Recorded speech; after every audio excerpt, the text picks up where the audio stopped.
खाड़ी देशों में अमेरिका सैन्य अड्डों को मिसाइल धमाकों से दहला दिया गया। ईरान ने कुवैत पर सबसे भयानक मिसाइल हमले किए, जहां कुवैत इंटरनेशनल एयरपोर्ट पर बैलिस्टिक मिसाइलों के साथ ड्रोन बम फटे।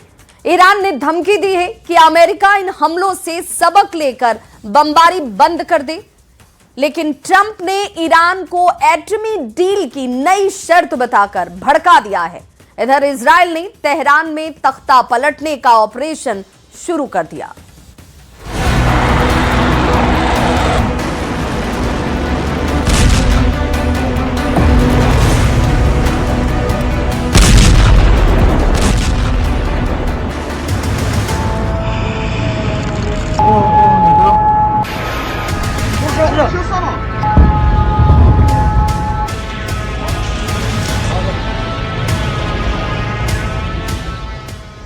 तेल के जहाज पर बमबारी,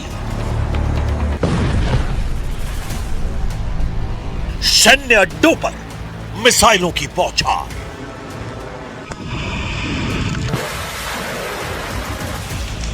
ये कैसा सीज फायर है जहां बातें कम, बारूद ज्यादा बरस रहा है। अमेरिका, ईरान दोनों जबरदस्त हमला कर रहे हैं। ईरान ने कहा अभी 3 अड्डों को तोड़ा है, 13 सैन्य अड्डों पर हमला बाकी है। ट्रंप की धमकी लिख कर दो, नहीं बनेगा एटम बम, वरना मुश्तबा का नंबर। कुवैत में ईरान के ड्रोन धमाकों में मौत की खबर से अमेरिका सन्न हो गया है। ईरान ने अमेरिका को मदद देने वाले 3 देशों को मिसाइल से फोड़ डाला है। रेवोल्यूशनरी लड़ाकों ने अमेरिकी सैन्य ठिकानों वाले दुश्मन देशों को वार्निंग दी है कि अगला धमाका उन देशों पर होगा जहां भी ट्रंप फोर्स तैनात है। वहीं अमेरिका ने 4 दिनों में चौथी बार ईरान के केशम आइलैंड पर हमला किया। इससे भड़के ईरान ने दावा किया कि कुवैत, इराक और बहरीन में मौजूद अमेरिकी सैन्य ठिकानों को मिसाइल और ड्रोन से भारी नुकसान पहुंचाया गया है। ईरान ने सबसे जबरदस्त हमला कुवैत में किया है, जहां सुबह शुरू हुए मिसाइल धमाके अब भी रुके नहीं है। ईरानी हमलों से कुवैत इंटरनेशनल एयरपोर्ट पर अफरा तफरी मची है। हालांकि कुवैत ने बयान जारी कर कहा है कि उसके एयर डिफेंस सिस्टम दुश्मन की मिसाइलों और ड्रोन को रोकने की पूरी कोशिश कर रहे हैं। ज्यादातर विस्फोट इंटरसेप्शन ऑपरेशन के चलते हुए हैं, लेकिन कुवैत में रिहायशी इलाकों में बारूदी तांडव दिखाई दिया है। ईरान की मिसाइल आंधी से कुवैत में इमरजेंसी जैसे हालात हैं। सेना ने लोगों के लिए एक और चेतावनी जारी की है। कुवैत सेना ने कहा है कि अगर कहीं मिसाइल, ड्रोन दिखाई दें तो लोग उससे दूर हो जाएं। संदिग्ध सामान मिलने पर इमरजेंसी नंबर पर सूचना देने की अपील की गई है। कुवैत की तरह बहरीन और इराक में अमेरिकी ठिकानों पर हाई अलर्ट है। बहरीन के गृह मंत्रालय ने चेतावनी सायरन बजाए हैं और लोगों से शांत रहने की अपील की है। बहरीन में नागरिकों को नजदीकी सुरक्षित स्थानों पर जाने और सुरक्षा निर्देशों का पालन करने के लिए कहा गया है। ईरान के सरकारी ब्रॉडकास्टर IRIB ने सोशल मीडिया प्लेटफॉर्म X पर कई वीडियो शेयर कर घातक हमलों का दावा किया है। वीडियो में मिसाइलों को बहरीन और इराक के आसमान में विस्फोट का दावा किया जा रहा है, लेकिन अमेरिकी सेंट्रल कमांड ने ईरान के हमलों को खोखला दावा करार दिया है। सेंटकॉम ने कहा है कि ईरान ने बहरीन में US नेवी के 5वें बेड़े के मुख्यालय और एक अमेरिकी एयरबेस पर मिसाइल और ड्रोन हमले का दावा किया है, लेकिन सभी हवाई खतरों को समय रहते रोक दिया गया और किसी भी अमेरिकी सैन्य ठिकाने पर हमला सफल नहीं हुआ है। अमेरिका ने धमकी दी है कि ईरान पर कोई रहम नहीं किया जाएगा। जब तक ईरान अपने एटमी प्रोग्राम को पूरी तरह बंद नहीं करता, तब तक कोई भी प्रतिबंध नहीं हटाया जाएगा। Any sanctions relief is condition based, which means it has to be in return for the reason why those sanctions were put in place in the first place, which is their nuclear program. So yeah, look, Iran is being sanctioned because they enrich uranium. Iran is being sanctioned because they've highly enriched uranium. Iran is being sanctioned because of their nuclear activities. If they agree to give up those things, there will be sanctions relief associated with their commitment and compliance. America को Iran की leadership पर रत्ती भर भी भरोसा नहीं रह गया है। इसीलिए ट्रंप ने एटमी डील की नई शर्त लगा दी है। ट्रंप ने नई शर्त में कहा कि ईरान उन्हें लिखित आश्वासन दे तभी डील आगे बढ़ेगी। ट्रंप ने अपनी शर्त में यह भी कहा है कि परमाणु गतिविधियों पर ठोस समझौता होगा और इसके बाद ही अमेरिका ईरान को आर्थिक राहत देगा। ट्रंप का कोई पैंतरा अब तक ईरान पर काम नहीं आया है। अमेरिका के केशम आइलैंड पर बार बार हमले की वजह का भी पता चला है। अमेरिका की एटमी डील पर बार बार स्टैंड बदलने के बाद से ईरान ने खूंखार तेवर अपना लिए हैं। सुप्रीम लीडर मुस्तफा खामनेई ने secret war headquarter Qeshm island को एक्टिव कर दिया है।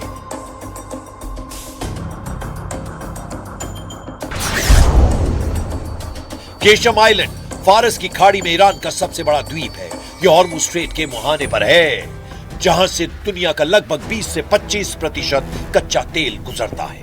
135 किलोमीटर लंबे आइलैंड में पहाड़ियों के नीचे ईरान ने सुरंगें और बंकर बनाए हैं। इन सुरंगों में सैकड़ों मिसाइलें तैनात की गई हैं।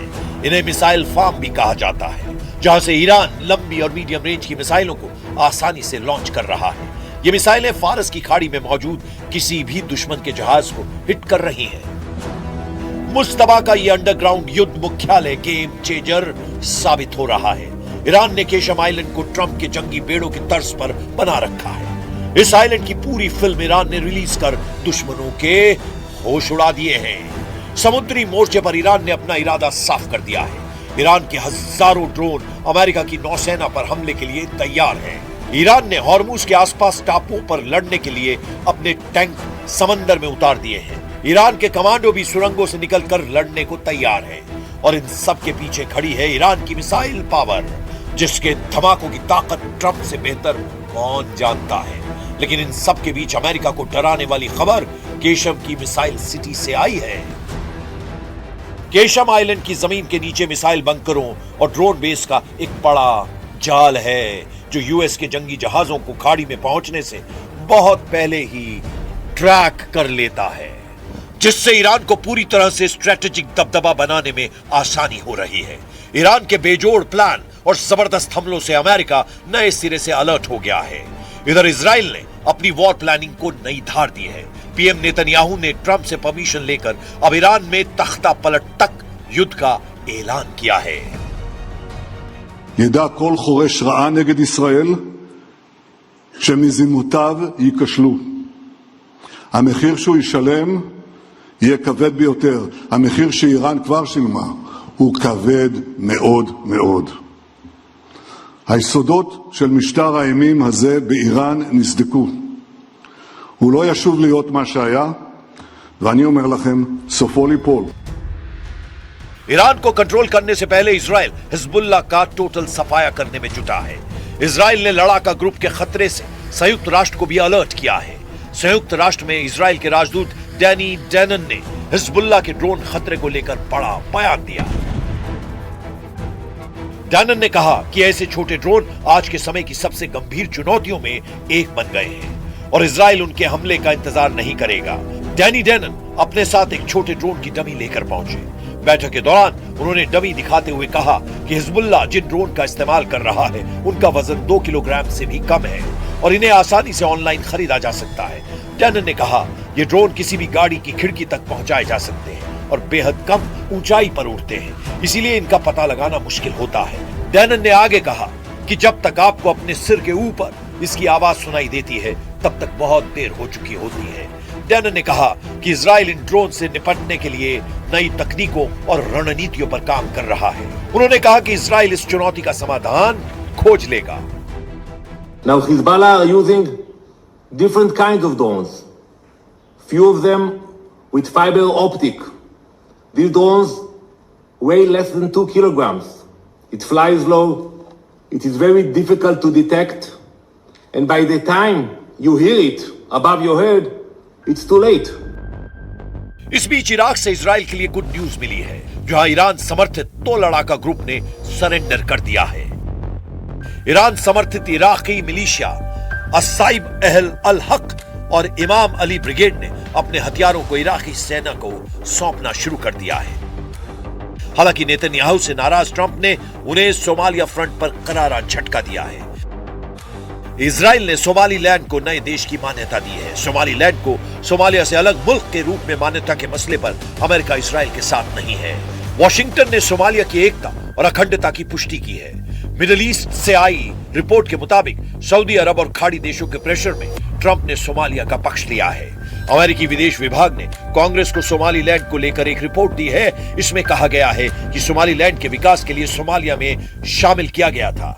सोमालीलैंड के साथ अमेरिका के बेहतरीन संबंध हैं, लेकिन वॉशिंगटन सोमालिया की संप्रभुता और अखंडता की पुष्टि करता है। रिपोर्ट में अमेरिकी अधिकारियों के हवाले से कहा गया है कि राष्ट्रपति डोनाल्ड ट्रंप शायद ही सोमालीलैंड को मान्यता देंगे, क्योंकि अरब और मुस्लिम देशों का उन पर दबाव है। सऊदी, कतर और पाकिस्तान जैसे देशों ने इसका खुलकर विरोध किया है। लेकिन इसका एक पहलू यह भी है कि ट्रंप सोमालीलैंड को मान्यता देने की बजाय पूरे सोमालिया को अपने कंट्रोल में लेने की कवायद शुरू कर सकते हैं। ट्रंप ने कई मौकों पर सोमालिया की सरकार और व्यवस्था की तीखी आलोचना की है। ट्रंप सोमालिया को बेईमानों का देश कहते हैं। ट्रंप की नजर में जो भी खटकता है उसका हश्र ईरान जैसा होता है। फिलहाल उन्होंने सारा फोकस ईरान से एटमी डील पर लगा रखा है। ईरान को झुकाने के लिए ट्रंप हथियारों का ट्रेलर रिलीज करते रहते हैं। कुछ दिन पहले उन्होंने जिन हथियारों से ईरान को धमकाया है, युद्ध के अगले राउंड में उन्हीं के इस्तेमाल का खतरा है। ट्रंप ने अपने social media platform truth social पर एक वीडियो जारी किया था, जिसमें उनका एयरफोर्स 1 विमान, फाइटर जेट्स और परमाणु बम वर्षकों के बीच उड़ता हुआ नजर आ रहा था। इस वीडियो में एयरफोर्स 1 के साथ F-15 फाइटर जेट, B-1 और B-2 बॉम्बर भी थे। बीच में अमेरिकी राष्ट्रपति का विमान एयरफोर्स 1।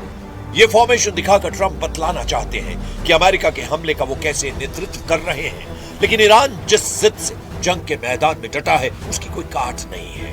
ईरान अपने वजूद की लड़ाई में सब कुछ झोंकने के लिए तैयार है। सुपर पावर को बराबर की टक्कर देकर ईरान ने यह बतला दिया है कि हार जीत से अलग इस युद्ध के नतीजे होंगे। खाड़ी में महाशक्तियों के गुरूर टूटेंगे, सबसे घातक हथियारों का घमंड टूटेगा। ईरान कह रहा है कि अब अगर हमला हुआ तो किसी नियम कायदे की परवाह नहीं की जाएगी।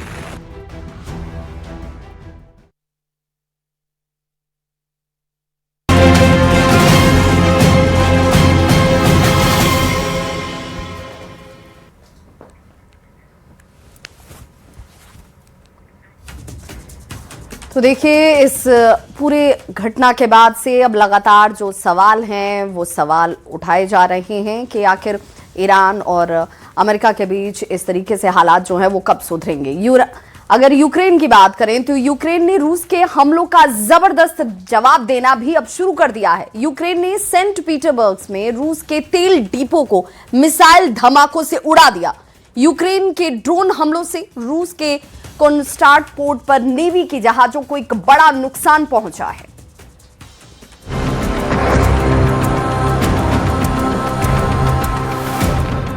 एक रात में रूस के हजारों हमलों का जवाब यूक्रेन ने इस स्टाइल में दिया है।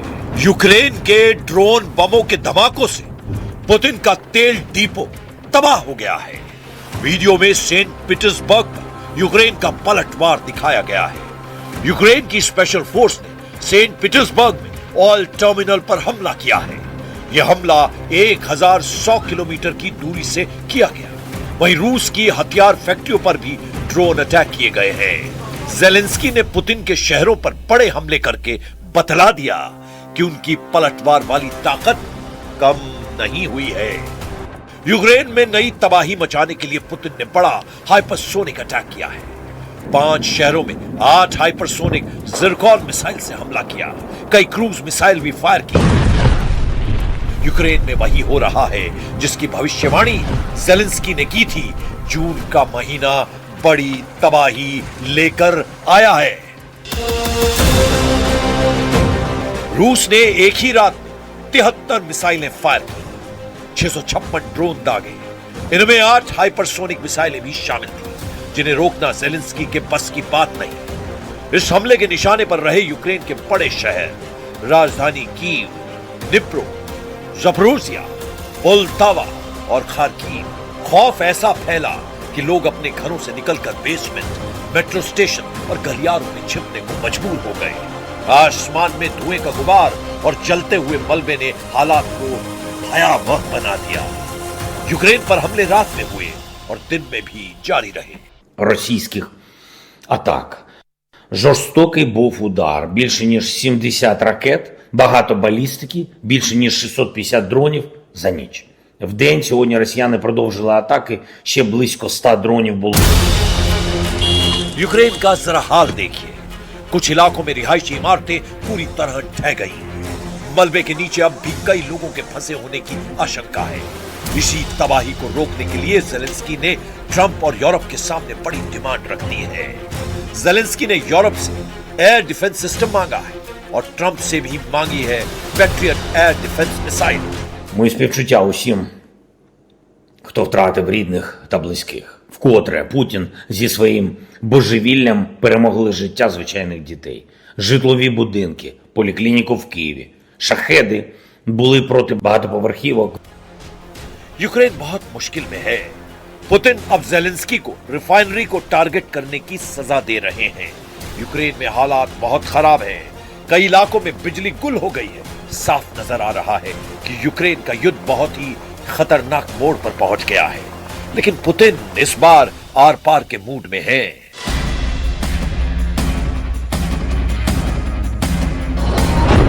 यूक्रेन से युद्ध तेज होने और नाटो से घमासान के पूरे सिग्नल मिलने के बीच पुतिन ने अपने सबसे खतरनाक हाइपरसोनिक हथियार दिखाने शुरू कर दिए हैं। पहली है जिरकॉन मिसाइल। बैरेंट्स सागर में इस मिसाइल को दागकर पुतिन ने बतला दिया कि नाटो के अगले कदम के लिए वो खुद जिम्मेदार होगा, क्योंकि फिर पुतिन की ये मिसाइल युद्ध का फैसला करेगी। दूसरी है किंजल मिसाइल। मिग-31 फाइटर जेट पर इस मिसाइल को दिखाकर पुतिन बता रहे हैं कि समंदर के साथ आसमान से भी हाइपरसोनिक रफ्तार से मौत बरसेगी। ये दोनों मिसाइल पुतिन की सबसे तेज और सबसे घातक हथियारों में शामिल है। इस बात का ऐलान पुतिन 2024 में ही कर चुके हैं। Также в бою уже применялся и ударный гиперзвуковой комплекс морского базирования «Циркон», о котором в послании 2018 года даже и речи не шло. Но и эта система уже в строю. На боевом дежурстве стоят гиперзвуковые блоки межконтинентальной дальности «Авангард» и лазерные комплексы «Пересвет». Завершаются испытания крылатой ракеты неограниченной дальности «Буревестник».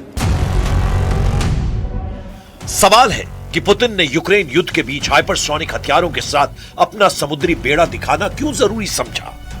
क्यों पुतिन जंगी जहाजों से अभी मिसाइल फायर करते दिखा रहे हैं और सुपरसोनिक फाइटर जेट को भी किंजल जैसी बैलिस्टिक मिसाइल से लैस कर चुके हैं? ये रूस का मिग-31 फाइटर जेट है, जो दुनिया का सबसे तेज फाइटर जेट में माना जाता है। बैरेंट्स सागर के करीब ये एक रशियन एयरफोर्स बेस से उड़ान भरता है। इसकी लोकेशन सीक्रेट रखी गई है। आसमान में पहुंचने के बाद रूस इसकी लोकेशन बताता है, बैरेंट्स सागर, और इस दौरान बादलों से ऊपर उड़ते हुए इस विमान की सबसे बड़ी खासियत दिखाई जाती है। किंजल मिसाइल अब मिग-31 का सबसे खतरनाक हथियार बन चुकी है। ज़पाद युद्धाभ्यास के दौरान पुतिन ने इस विमान को नाटो देशों के आसमान में उड़ाकर बता दिया कि जब भी मौका आएगा उनका fighter jet hypersonic Kinjal missile को फायर करने के लिए तैयार रहेगा।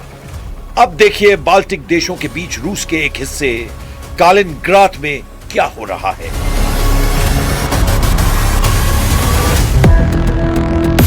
यह है पुतिन का छोटी दूरी का बहुत ही खतरनाक बैलिस्टिक मिसाइल सिस्टम इस्कंदर। इसे इस जगह छिपा कर रखा गया था।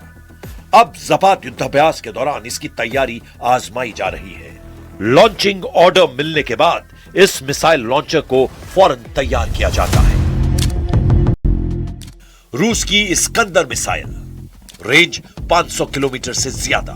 नाटो के 4 देश खतरे में, Latvia, Lithuania, Estonia, Poland. Iskander की रेंज 500 किलोमीटर है, लेकिन कलिनिग्राद में तैनात किए जाने के बाद यह नाटो के 4 देशों को अपना शिकार बना सकती है। यूक्रेन के साथ 4 और देशों पर अब इस्कंदर मिसाइल का खतरा सताने लगा है। इसमें लातविया है, लिथुआनिया है, एस्टोनिया है और सबसे बड़ा डर पोलैंड को भी है। कलिनिग्राद से इन सभी देशों तक इस्कंदर जैसी छोटी दूरी की मिसाइल से हमला किया जा सकता है। ट्रंप की बेरुखी देखकर अब यूरोप के 3 देशों ने नाटो का नेतृत्व करने का फैसला कर लिया है। यही देश पुतिन की नजरों में सबसे ज्यादा खटक भी रहे हैं, क्योंकि इन्होंने यूक्रेन को सुरक्षा गारंटी देने का वादा किया है। हाल ही में रूस ने RS-28 सरमत मिसाइल का परीक्षण किया। करीब 18,000 रेंज वाली यह मिसाइल लगभग पूरी दुनिया के किसी भी हिस्से तक पहुंचने की क्षमता रखती है। रूस का पोसाइडन सुपर टॉर्पीडो ऐसा परमाणु हथियार जो अंडर वाटर लंबी दूरी के टारगेट को तबाह कर सकता है। रूस की एवनगार्ड हाइपरसोनिक मिसाइल सिस्टम जो अपने टारगेट तक 32,000 किलोमीटर प्रति घंटे की रफ्तार से पहुंच सकता है।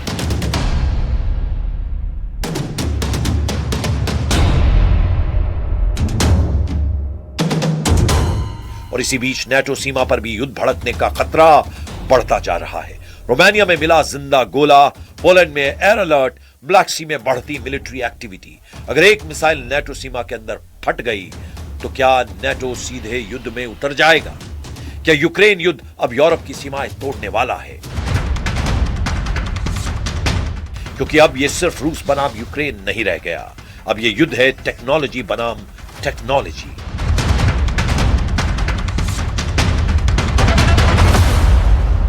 ड्रोन बनाम ड्रोन और AI बनाम AI।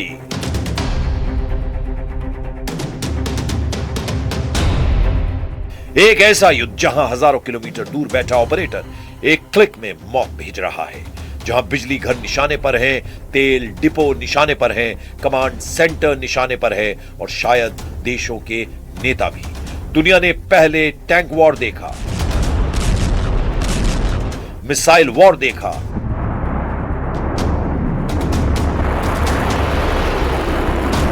लेकिन अब दुनिया देख रही है AI ड्रोन वॉर। और इस युद्ध का सबसे खतरनाक सवाल अभी भी वही है, क्या पुतिन का अगला निशाना खुद ज़ेलेंस्की है? क्या कीव के पावर सेंटर पर बड़ा हमला होने वाला है? या फिर मॉस्को पर यूक्रेन के इस हमले के बाद रूस अब ऐसा जवाब देगा जो पूरी दुनिया को हिला देगा?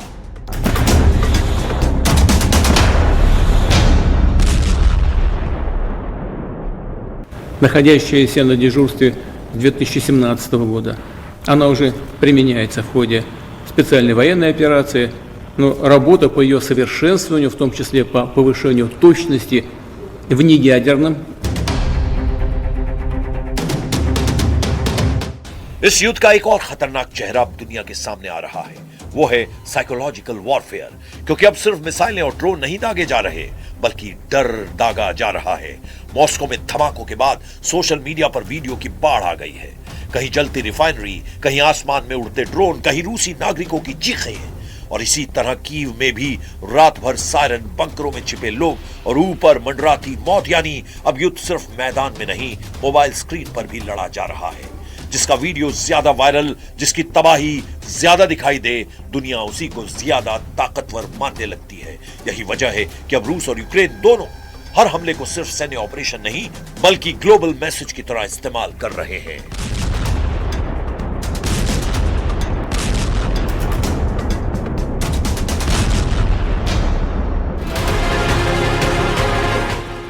मॉस्को पर हमला करके यूक्रेन दुनिया को दिखाना चाहता है कि रूस अजय नहीं है, और रूस कीव पर लगातार धमाके करके यह संदेश देना चाहता है कि यूक्रेन कभी सुरक्षित नहीं हो सकता।